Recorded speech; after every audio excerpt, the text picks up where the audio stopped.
Good afternoon and welcome to this webinar on active travel. We've had a great sign up to this event today from a very diverse range of specialisms and backgrounds, so welcome to you all. For those of you who don't know me, I'm Alison Giles, Associate Director for Healthy Ageing here at the Centre for Ageing Better.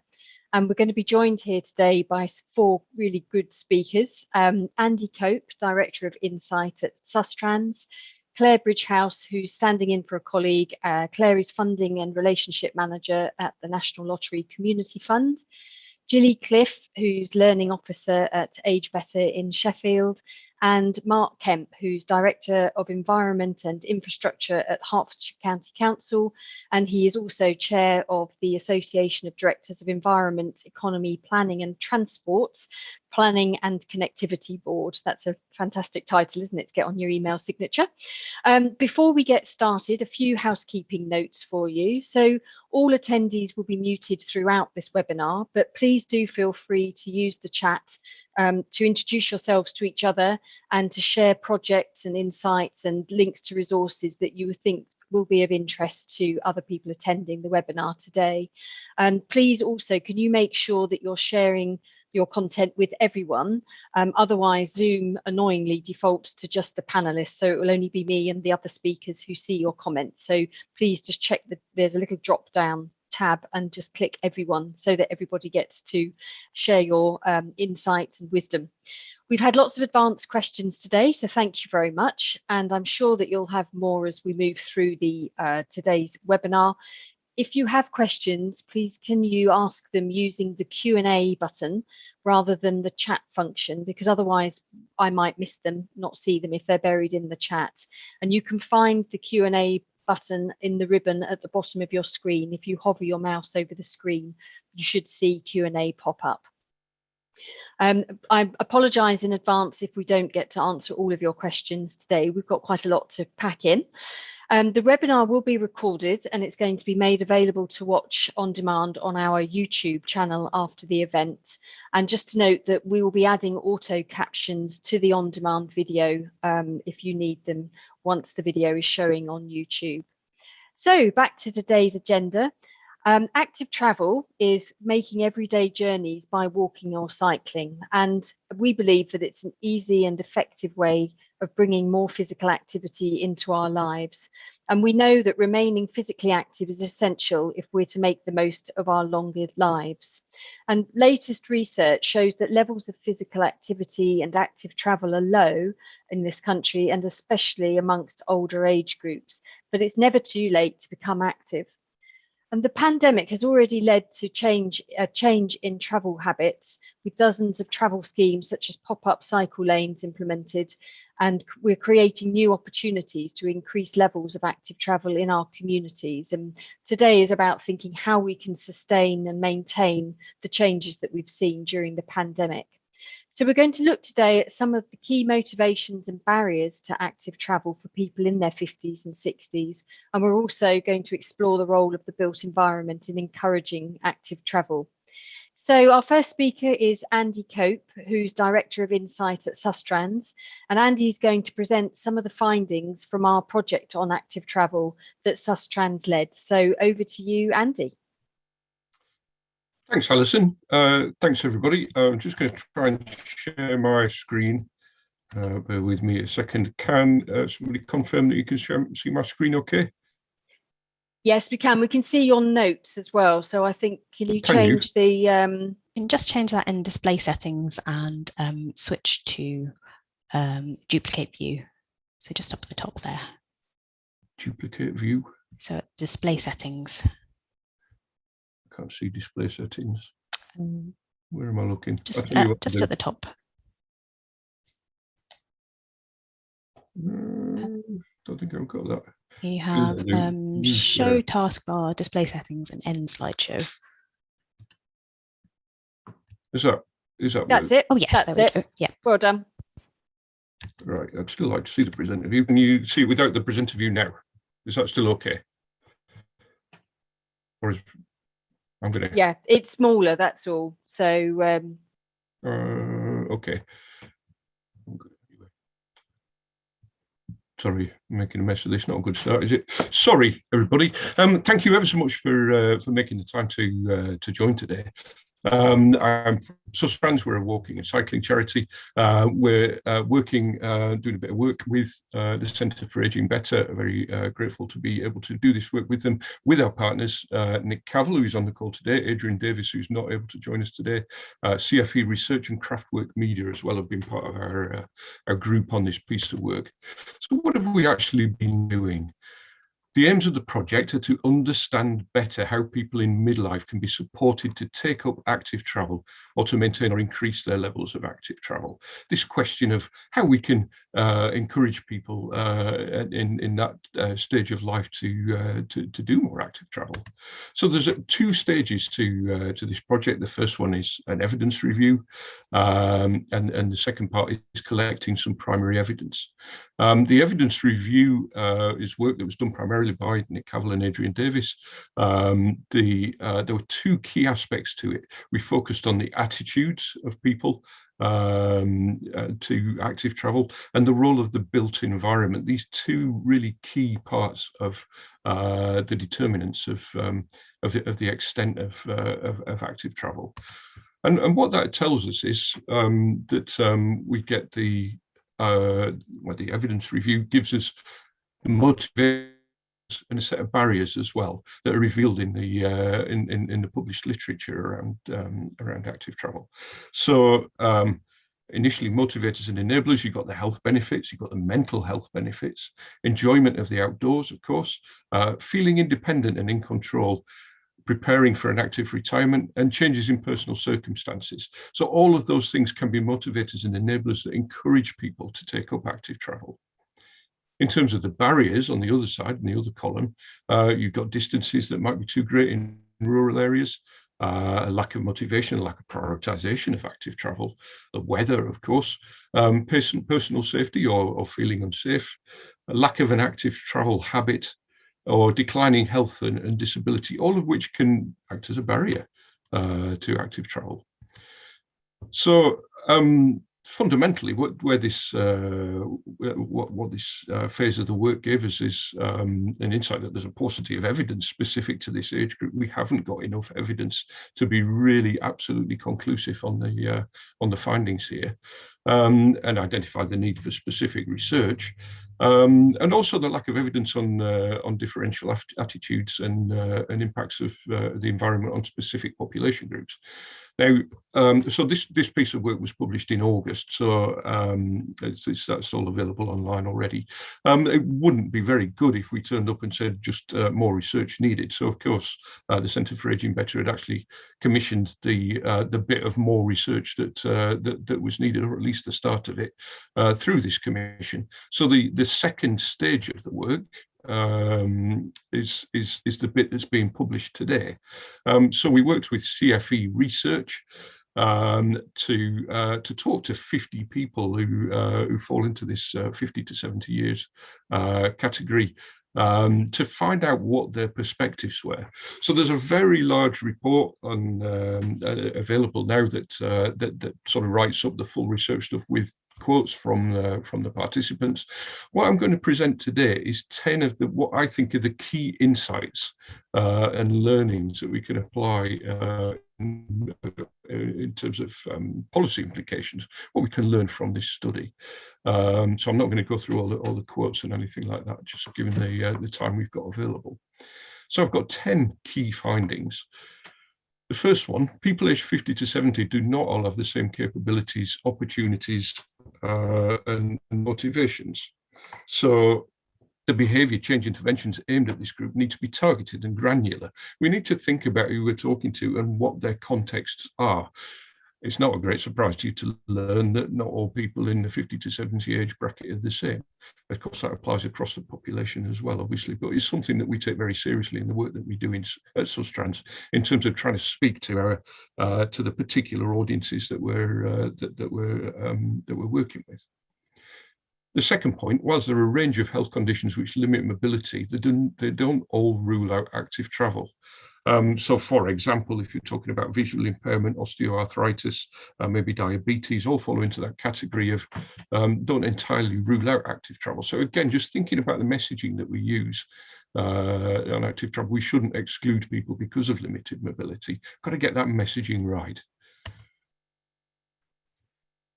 The third of the key findings is, again, quite an obvious thing, but a really important thing. The main differentiating characteristic in this age group is between those who are still working and those who are retired. So again, just thinking about policies that encourage active travel in the context of the transitions that people are making at this stage in their life, is absolutely fundamentally important.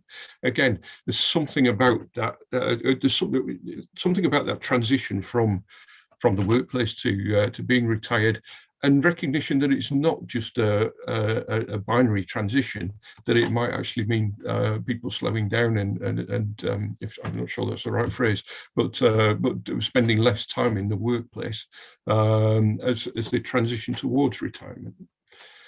The fourth point, race, age, gender, socioeconomic status, all of them intersect. It's that intersection stuff, intersectionality of how we think about working with all of these different groups. And this underscores the importance of that targeted and granular intervention, making sure that we're speaking to all of those groups in context that they can relate to. The fifth point, policymakers need to capitalise on the interest in walking for leisure among this age group, which again may require a better understanding of the dynamic between leisure walking and purposeful travel. We know that people at this stage in life sometimes are inclined to do more leisure walking. And again, what can we draw on to support active travel, transition to active travel from those patterns of behaviour? And the sixth point, kind of linked to that in a way, changes in lifestyles and active travel habits brought about by lockdown provide policymakers with an opportunity to push at an open door. So policies should recognise this and may be designed to address pandemic-enforced changes. We've seen a lot of people take up or do more walking during the last 18 months. And what can we do to lock those changes in and to keep encouraging walking and cycling that may have started during the pandemic period? The seventh point here, car-centric behaviours are usually formed much earlier than in midlife. So policies to target people at earlier stages. So what we mean is that, you know, it's, I don't know whether it's a function of age or a function of era. So people who are maybe around about 60 now, maybe were forming their car-centric behaviours in the 80s and 90s perhaps. So what can we do now to try and lay a foundation for people who will be approaching the 50 to 70 age bracket in years to come, should we be working with younger people in these sorts of contexts? The eighth point is about cycling and walking as a a relatively less intensive form of exercise. It may be that some people in midlife certainly are engaging in walking and cycling as a slightly less intensive form of exercise than they may have been used to in the past. So again, a really important point there about making sure that the messaging is right. Again, there's that kind of that intersectionality element and that element of how people are going to be able to engage with those sorts of messages.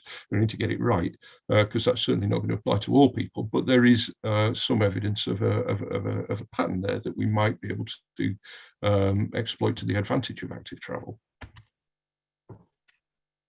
The ninth point, there's a lack of understanding of the contribution e-bikes and adapted bikes might make to a healthy lifestyle. There's a lot of learning that we're starting to pick up about how e-bikes are perceived and about how they're used and about how adapted bikes might be able to be used. The indicators suggest that the potential is huge, and we need to understand how we can best realise that potential and make the most of the possibilities that are there. And the 10th point, the final point, is about the provision of good quality, adequately segregated and maintained cycle paths being the biggest enabler of cycling in people in this age group, as well as in other age groups. And this applies especially to women, but it's kind of across the board. So we need to improve the cycling and walking infrastructure. And I know that certainly Sustrans is very heavily involved in that, and a lot of local authorities, I'm sure many of whom are on this call today, are very focused on improving the infrastructure in your areas. But it is going to be a really big mechanism for encouraging active travel among these target groups. So in terms of what Sustrans does about these policy findings, just to showcase a little bit of the work that we've been doing, A Moment of Change, the piece on the left of the screen there, is a report that we've done for the Department for Transport, and it's all about partly about pandemic response, how we can encourage people to make an active return to work, but also thinking about those transitions and you know, how can we engage with people who might be approaching retirement. So an interesting piece of work there that draws quite heavily on the kind of learning that we've got from these two phases of this project. The one in the middle of the screen about age-friendly Tyburn. Tyburn's an area of Birmingham where we've been working with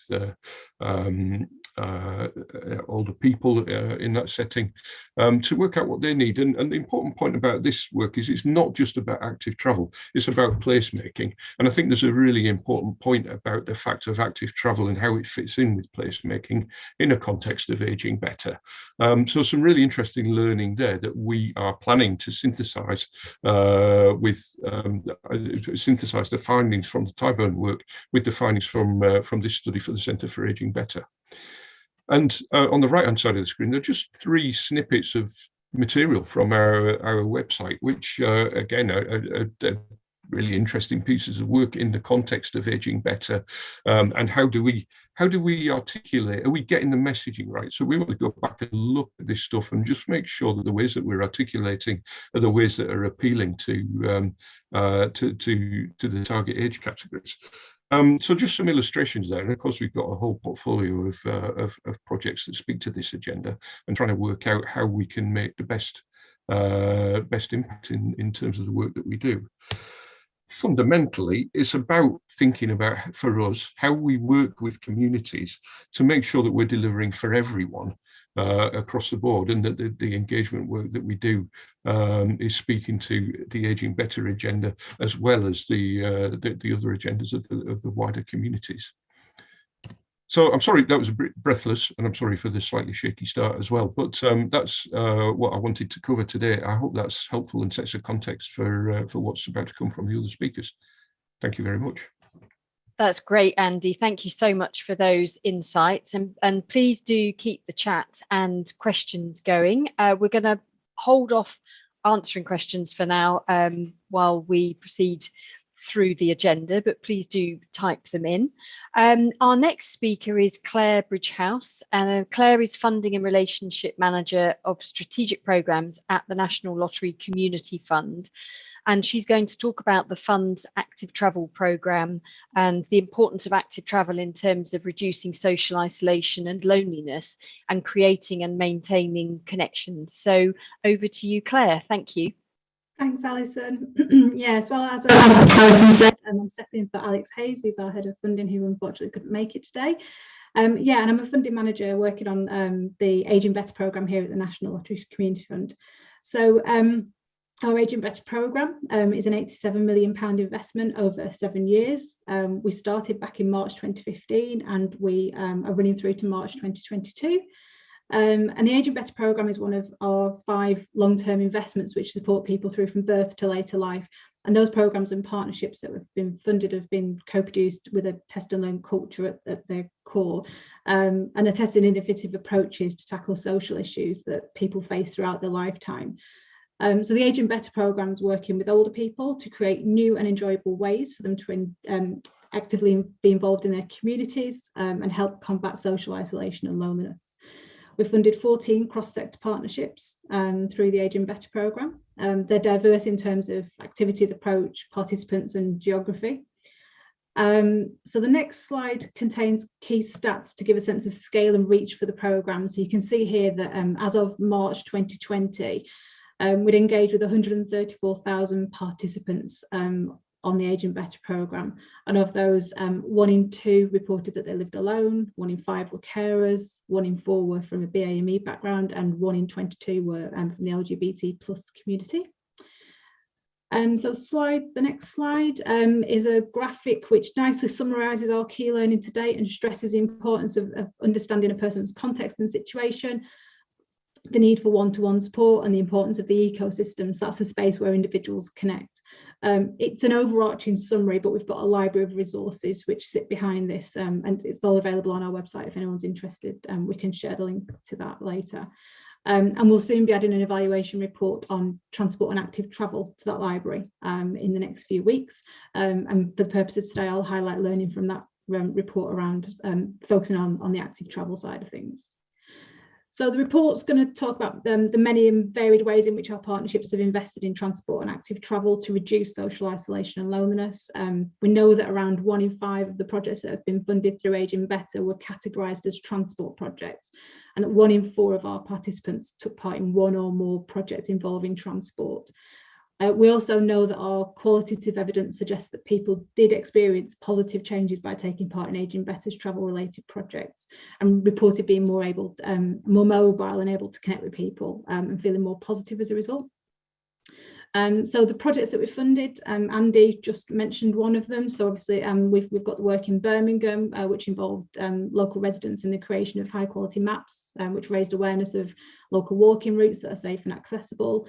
We've got a Take a Seat campaign in Middlesbrough, which encourages local businesses to allow people to use their store without an obligation to buy anything. And research with people aged 50 plus in Camden, which highlights the need for more public toilets and pedestrian crossings and benches. So the learning from our work is that involving people in planning and delivery of travel-related projects leads to tangible change. So we've seen that by working at a strategic level to influence local transport authorities and providers, people over 50 have been able to identify simple solutions that can make a tangible difference to people's experience of travel. Our evidence demonstrates that walking and cycling supports people to build a local connection and improve their health and well-being as well. And we've also got evidence to suggest that people may be encouraged to progress onto cycling, having initially got involved with more gentle exercise such as walking. Support to enable inclusive travel needs to address both practical and psychological barriers to travel. And we've seen that by working in a person-centred way with people over 50, Aging Better partnerships have identified effective ways of improving people's motivation and confidence to travel, including walking and cycling. Claire, can I just interrupt and ask you what slide we're on? Because I think the slides that people can see are a bit behind. Sorry, what you're saying. I've whizzed through them, sorry. Are you sharing slides at the end? Sorry, I couldn't see the slides then when you were going through. No, that's absolutely fine. We will be sharing the slides. So I do apologise to participants. No, that's all right. I think because you're not controlling them, it means that you can't see where you're at. So what slide will you have in front of you at the moment, Claire? That last one. It's all right. I've finished going through it now. I was just reading through that last one. Sorry. No, don't apologise. It's our fault.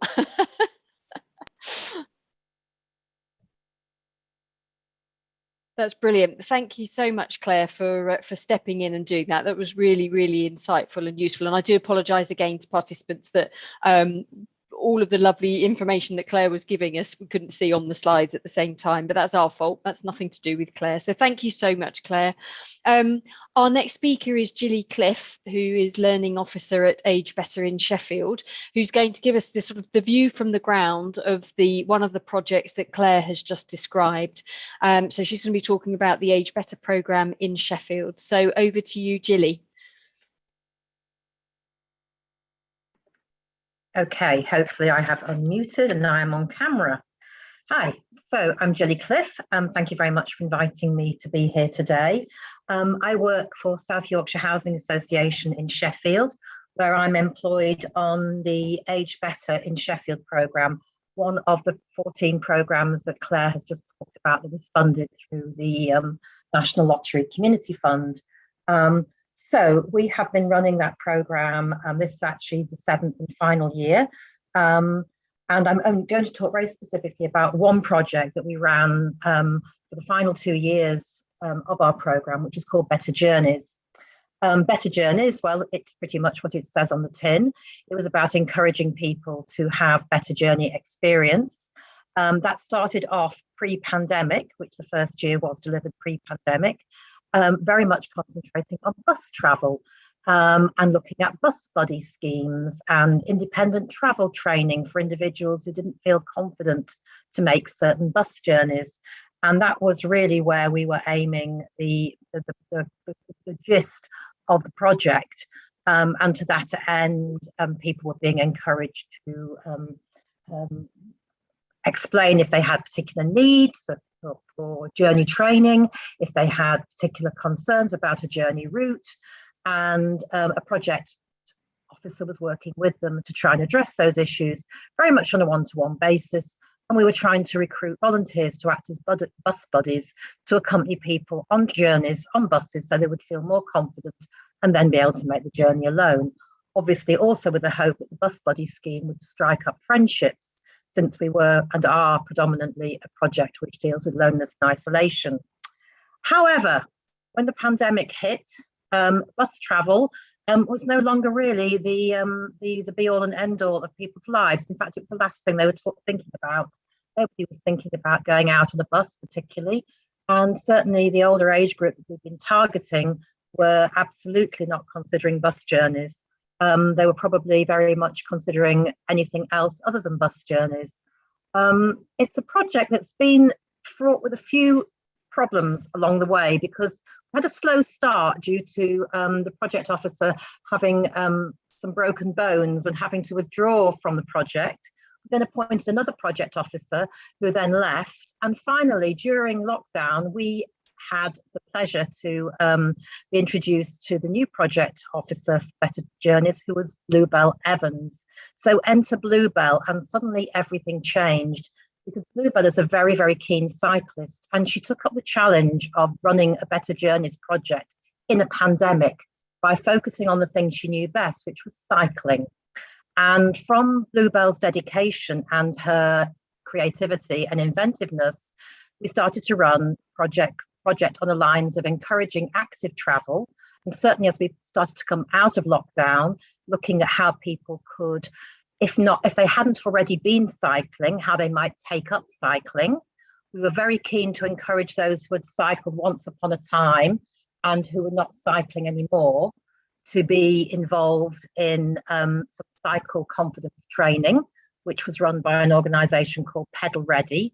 They used to work with schools. I think it's what was the old cycling proficiency that is now very much centred on adults. Bluebell was brilliant because of her own enthusiasm for cycling. She was really keen to do hands-on stuff to get people, on a bike, trying a bike out, and particularly looking at the idea of using the electric bikes, because Sheffield is a city of 7 hills. And the great challenge of Sheffield is, even before you hit the part of Sheffield that is the Peak District, you've also got monumentally steep streets, which are phenomenally difficult to cycle up and terrifying to cycle down. So if you haven't had a lot of experience as a cyclist and you are starting from scratch, the idea of having to work up the stamina to get up a hill is perhaps quite off-putting. So electric bikes are something that obviously could be very useful in that context. I'm now looking at getting one myself, having been introduced to them through the project. We also support the purchase of them through a scheme at work, and I'm hoping to get my electric bike very soon. The project's encouraged me tremendously to think about going back to cycling. I cycled as a child, I cycled to school, I cycled as a younger adult. And what I'd like to do now is to be able to get back to cycling as an older adult and as somebody who wants to see more of the surroundings that I live in, but also who wants to be able to go to work on my bike. One of the very important things we did to promote cycling was we partnered with an organisation called Cycling Without Age. And if we could see the video now, I'd like to show you some of the work that happened during that partnership. It's really rather nice to see Rhubarb and Ginger in action. If we could see that video now, please. Cycling Without Age is an international non-profit. So it started in Copenhagen, and basically they are now based in Sheffield as well. And they have 2 electric tri-bikes, one called Rhubarb, one called Ginger. And they've got a seat for 2 people on the front, which can be strapped in. Cycling Without Age predominantly work with older people in Sheffield. So we partnered with them, borrowed Rhubarb, their electric tri-bike, and took it up to Firth Park. It's been really enjoyable for all the participants. We've had a mixture of Better Journeys participants and local residents of Firth Park. I think they've all really enjoyed having the wind in their hair. Being cycled around is a new experience, and obviously in COVID it's a great opportunity for them to get back out in the fresh air. When I was a lad, I cycled even when I was much older really. We'd go gallivanting off here, there and everywhere.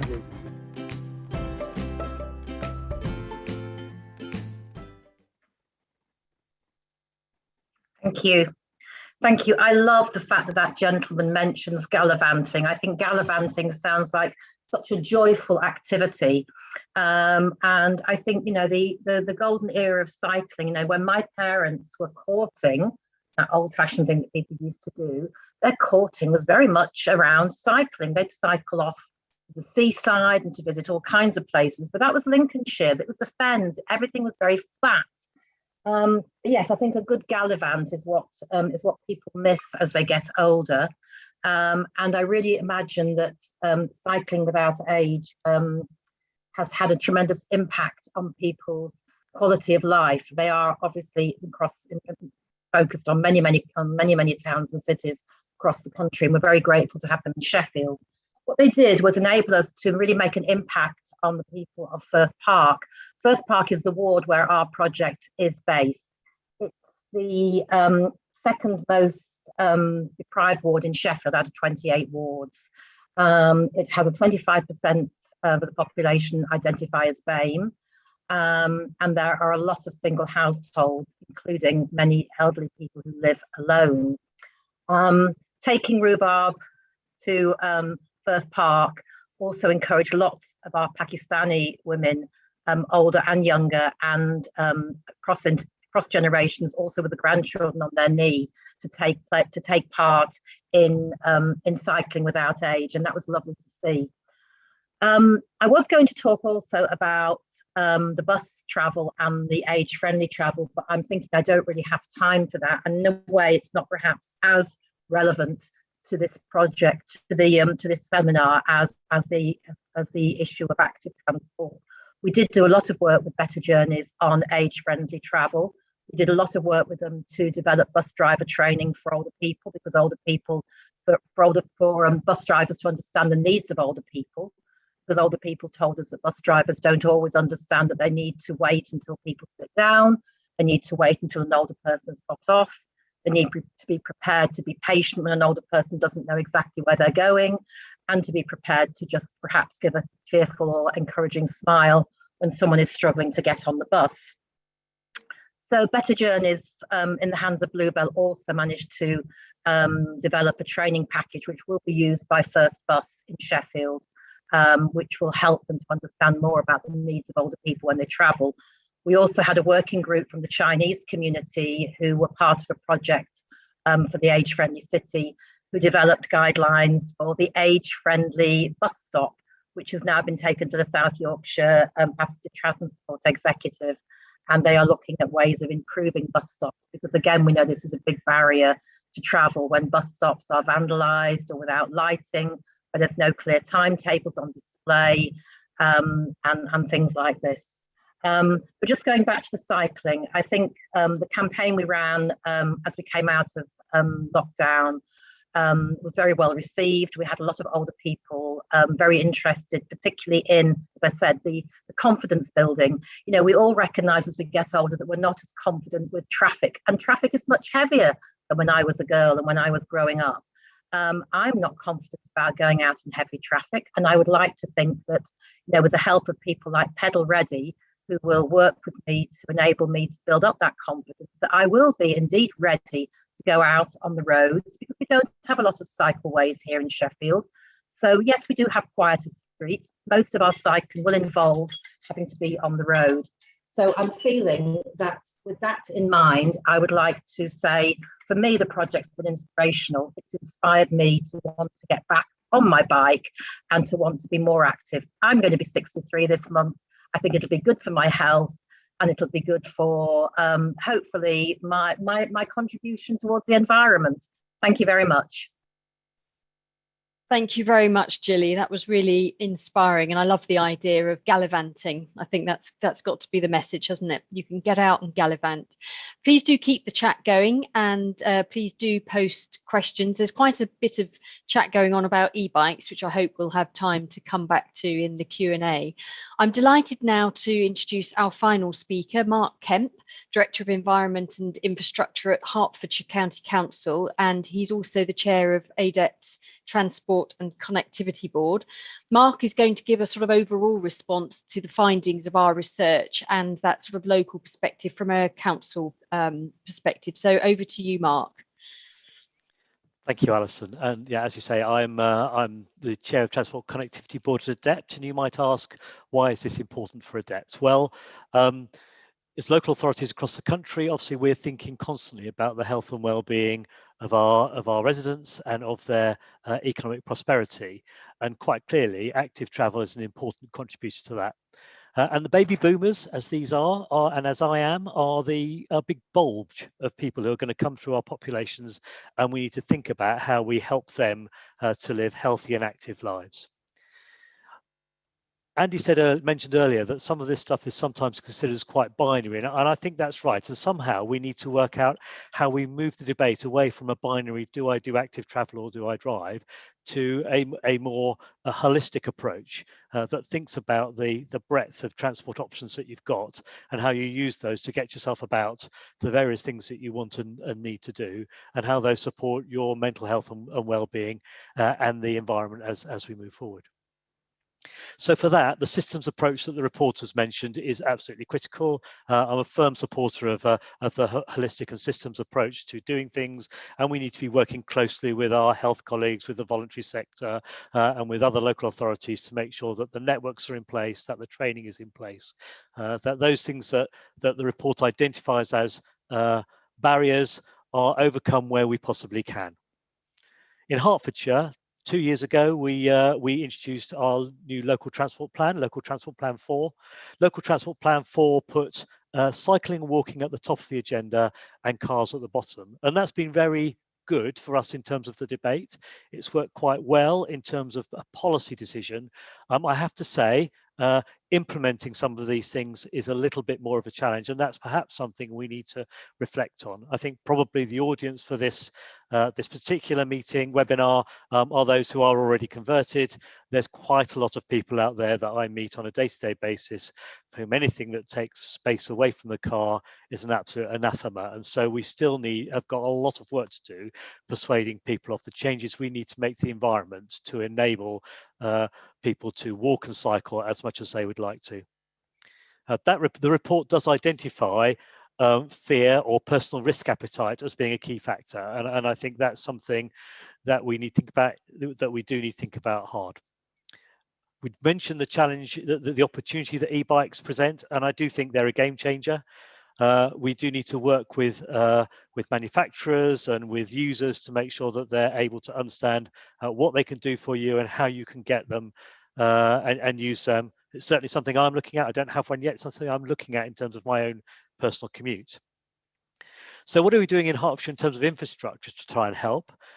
We've got a £10 million 20-mile-an-hour zone programme going on. We've also got £7 million that we're putting into active travel investments. And over the pandemic, we introduced quite a few emergency active travel schemes. Now, I'm not ashamed to say that I hid horribly behind my colleague, the Director of Public Health, in the reasoning for putting those schemes in and for keeping them in for a length of time. But one of the really interesting things that came out of that is that because we were able to put them in without going through the consultation process and then consult as they were in place and people were experiencing them, we've managed to keep more of them in for longer than we would have done if we tried to consult consult first and introduce them. So I have something like 12 towns that currently have active travel schemes still in them, and some of them with very positive support. That means that we will be looking to put these things in a more permanent state as we move forward. So that's really great news. The other side of it, the non-infrastructure side, the revenue, the training side, the encouraging side, in Hertfordshire, we have something called Healthy Walks. We've got 82 walks going on each week. We've got 300 volunteers. We've got leading the walks. We've got almost 70,000 residents of Hertfordshire taking part in Healthy Walks. The oldest of those is 101, so slightly outside this bracket at the good age, because I'd love to reach 101, still be out walking. So the more we can do that and encourage people, give them the chance to get out for a chat, etc., the better. For me, looking at the behavioural change side is probably the big thing that we're thinking about now. I've got plenty of engineers who know how to design a good place, who know how to put cycle facilities in, put the right walking facilities in. How do we encourage people to use those? The work that's been done in this report actually helps clarify that. It identifies some of the barriers, some of the things that encourage people. So it gives us some areas to focus on. And I think actually when you look through them, a lot of them would actually apply to quite a lot of us before we were in the 50 to 70 bracket. So they're things that will help us get the whole community walking and cycling more. There's work in the report identifying the sort of things that make a journey suitable currently for active travel, and I do think some of these things will change. So we've talked about electric bikes. Would I have thought about commuting 8 miles on my pedal bike in the middle of winter? Probably not. Would I think about it on an e-bike? Probably yes. And those changes are coming through. We need to think about journeys as multimodal. So making sure that we've got reliable and predictable public transport that enables people to switch between walking, cycling, taking the bus, and getting around to all the things, the services and the other things that they need is really important. Something that Hertfordshire are thinking about a lot. We need to think about the destinations as well. There was some mention there about how once you've cycled somewhere, do you really want to get off glowing, as we all will be at our ages, and then wander through town in that state. So somewhere to lock the bike, somewhere to put damp clothing away, somewhere to have a shower if you need to, or all the sorts of things we need to think about. And I was interested in listening to Gillian, her recollections about walking and cycling. And I was thinking about the times that I used to take my kids cycling as a parent, and thinking about how do we capture that so that I didn't stop once my kids were often not needing to cycle with me because they could do it on their own. How do I keep myself cycling? How do we keep parents continuing to use the bike as a useful solution? Mental health understanding is improving, and so that contribution to there's a contribution that can be made for that through active travels. And I think finally, recognizing the time, what I would say is, as baby boomers, we've managed to recycle glass, we've remembered to wear our seatbelts, we've embraced mobile phones, laptops, iPads, all sorts of things. Surely we can find a way of increasing active travel. Thank you. I love it. Thanks, Mark. That's a really great way to end. Before we move into Q&A, we've just got one other video which we thought you would love to see, which just brings to life some of the participants who were recorded in our research that we did with Sustrans. So bear with us while you just hear from them directly. I am interested in active travel, but I'd have to be a little bit more self-motivated.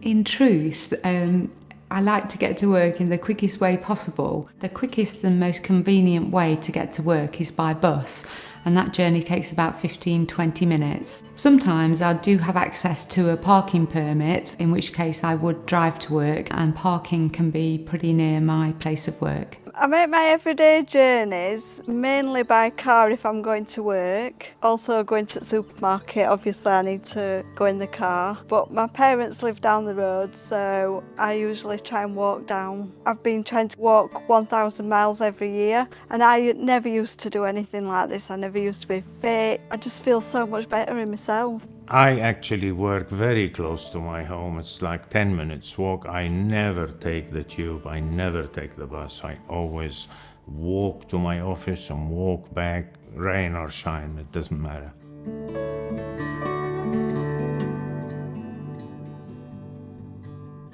It's really good for your mental health. If you've had a bad day, get out, feel the wind blowing through your hair. It does make you feel a lot better. It's always good to discover new streets and new areas. And most importantly is to be more active, that we can actually move our body and our joints without having problems as we are getting a bit older now.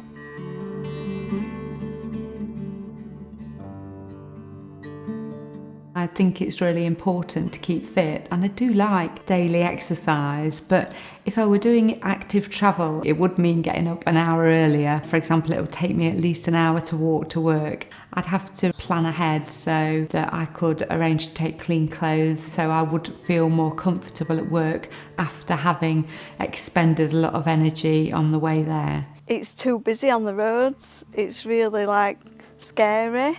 I'm a little bit wobbly. I just lose my confidence in traffic. I won't say I'm good at going up hills and stuff like that, but I do try, and that's what you've got to do. I would like more cycle lanes. There's quite a few that I have noticed on my travels, but you'll get so far and then the cycle lane will stop. So then what do you have to do? Go on the road?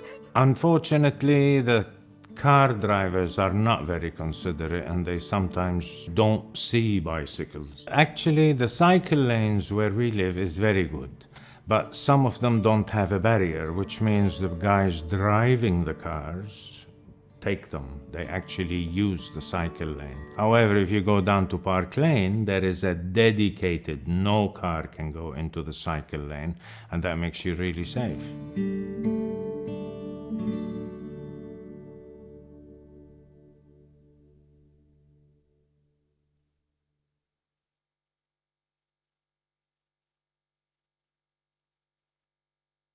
Great.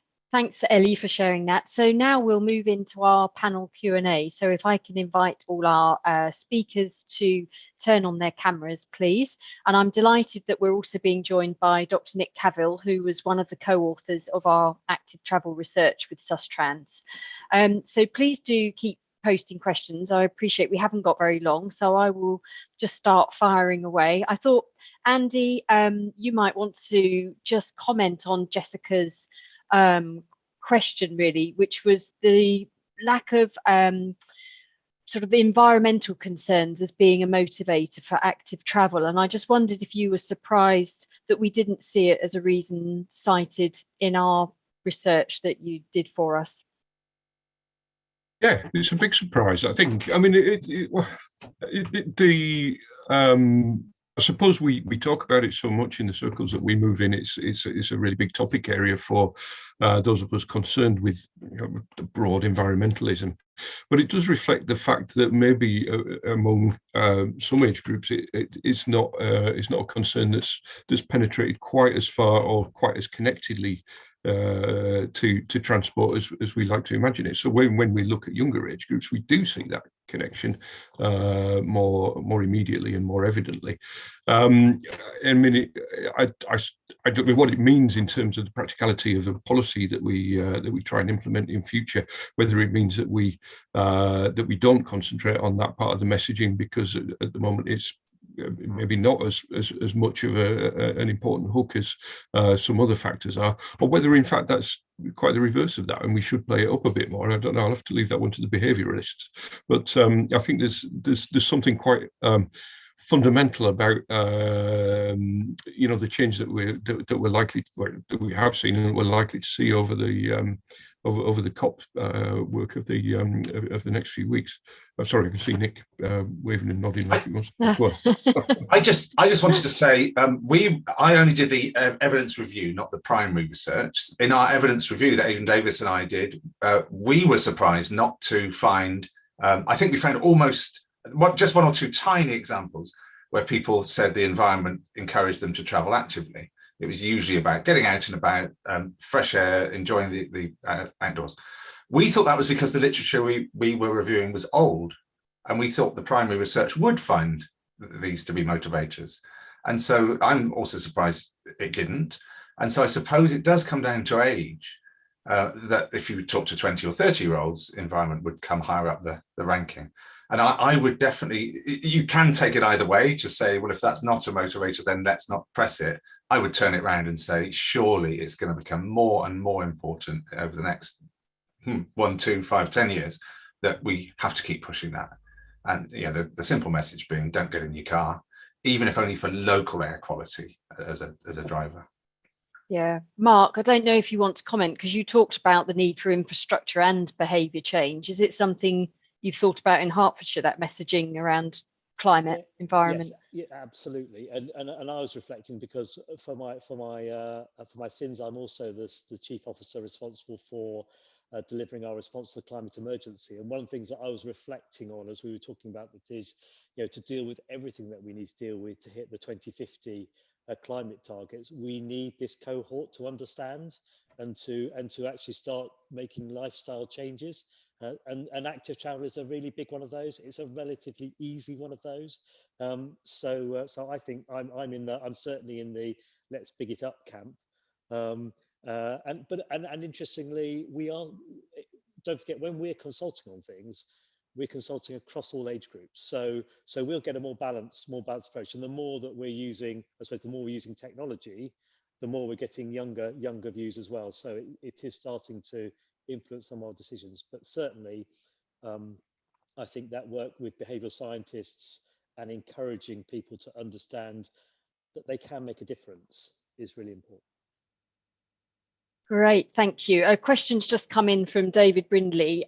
How do we balance the need to consult with local communities when making significant improvements to walking and cycling infrastructure with the pressing need for change presented by climate change? So he's citing an example in Brighton and Hove where a cycle lane was removed after public consultation dominated by a very organised motoring lobby. And I think we saw this quite a bit, didn't we, during the pandemic with these sort of pop-up schemes where people, irate motorists were moving planters out of the way and what have you. So Mark, Nick, Andy, Julie, I don't know who wants to sort of kick off on how we balance all of these agendas and sort of reach the right answer. Mark, shall I go first, as it's probably my bailiwick? I think the first thing I'd say is we need brave politicians. I think one of the real challenges here is it's too easy when you're fighting to deal with a 4-year cycle, as politicians are, to be more worried about the tick in the box. And as was said, a concerted effort by a particular pressure group may get a particular reaction. So I think it takes brave politicians, but I think we also need to think about how we consult, so that we can make sure that we attract the broad spectrum of views and are able to then present that to politicians to give them the armour so that they can respond. I've always said to my team, I'm happy to pull the trigger on the gun, but please make sure there's a bullet in it. Otherwise, I'm not going to be that happy. So there is this, so making sure we've got the evidence backed up, etc. But he's quite right. As soon as someone sees a parking space being removed, and they'll think of it as their parking space, whether it is or not, then there's a challenge that we have to try and work through. Yeah, Nick, did you want to comment? I can't comment as an evidence reviewer because we didn't find anything to do with this issue from the evidence. But as someone interested in campaigning for active travel, I would say don't listen to the noisiest people. In most of the good quality evidence, I think from local consultation, shows that the majority is in favour of active travel and of promotion of the a healthy local environment. Unfortunately, it's often those people who are against things like low traffic neighbourhoods and restrictions on parking that have the loudest voices, and also some quite insidious lobbying tactics. So I think local politicians have a real challenge, and it's not easy to find the true story behind those during those consultation exercises. Yeah, okay, thank you.